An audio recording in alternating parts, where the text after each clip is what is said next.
So to start this video, I would like to make a statement. I do not hate any frame in this game. Just because I'm analyzing the frame for its strengths and weaknesses, or calling a frame quote-unquote bad, doesn't mean that I hate the frame. Today's frame will be a fine example of this, as although I love Harrow, and he is one of my favorite frames in this game, he has some very glaring issues in the way that his kit was designed. He is without a doubt the most anti-team support frame that is in this game, plain and simple, but that doesn't mean that I hate him. I wanted to get that out of the way because due to how much I love and play this frame, I'm going to be tearing into him for the flaws in his kit, but I will also commend his strengths. And with that out of the way, let's get into the abilities. Harrow's passive is simple. Harrow's passive is that his overshield cap is doubled and he starts each mission with maximum energy rather than half like other frames. Both of these are decent passives, but I do have to say that they don't fit his theme, which means that I'm not really the biggest fan. This is more of a personal issue, but when you look at someone like Excalibur is a samurai, so one-handed swords gain attack speed and damage. Rhino is a big old beefy frame, so when he lands after an acceptable distance of falling, he shockwaves. Harrow's passive is an enabler to his kit, however that doesn't make it well designed from a thematic standpoint, useful though it may be. I like the passives on frames fitting them thematically, and with their kit, since this is only 50% of that, I'll still give it a pass. Condemn is Harrow's first ability, which throws out a straight line skill shot that, on hit to an enemy, replenishes Harrow's shields and gives him overshield if applicable, and crowd controls them. The enemies are chained up in a way that makes it really easy for headshots, but this means that it's a setup ability for him and his team. What's the problem with that?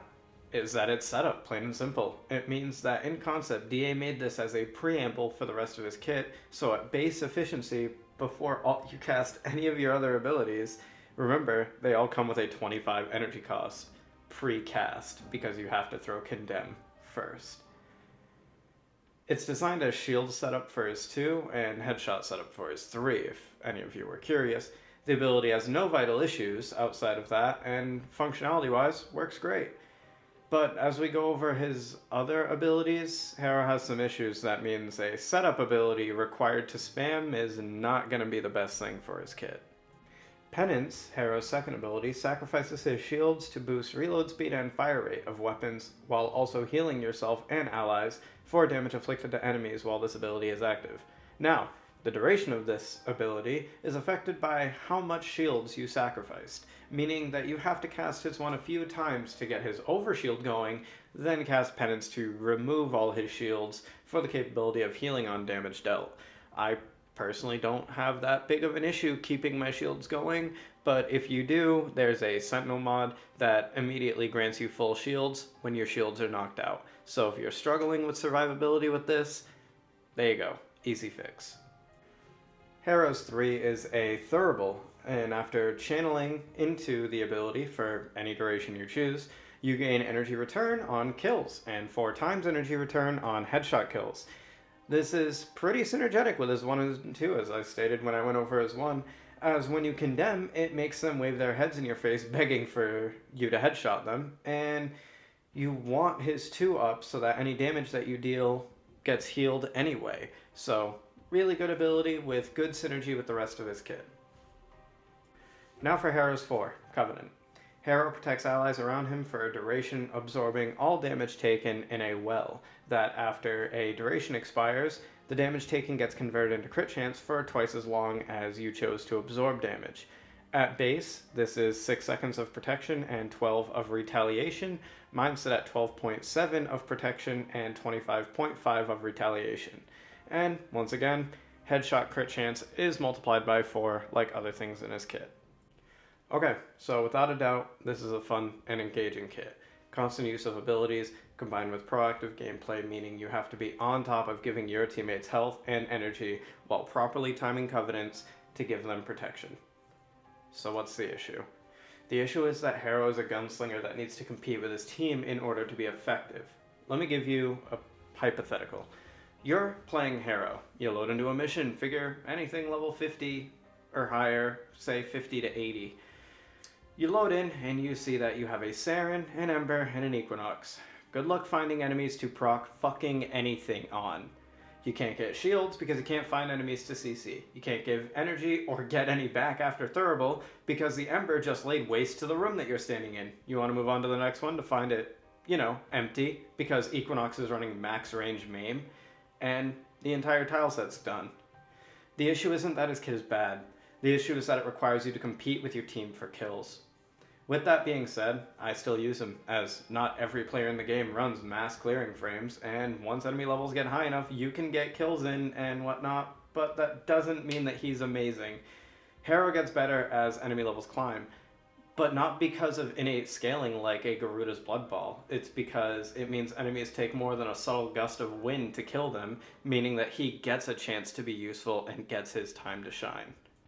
Moving on to Harrow's augments, and ahead of time, I'm going to say that I don't use any of them, as builds with Harrow are already really tight in my opinion, and I just don't know how I would make room for it in my build.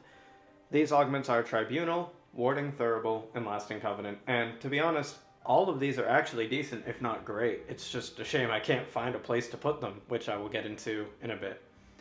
Tribunal is a Condemn augment that makes other players trigger 50% of the effects of your Penance and Thurible if they attack a chained enemy. This alone mitigates some of what the competing with your team shit that I was talking about before was, because now you lead with chains and enemies that get killed by other people will still proc your abilities. However, in my opinion, this is just a band-aid mod. This is an issue that they could fix baseline, but chose to put it on a mod so that you have to waste a mod slot on it. Warding Thurible is a Thurible augment that makes allies in range, including yourself, take 40% less damage while you're channeling Thurible and grant the Thurible itself 0.5 energy charge whenever you or an ally get damaged.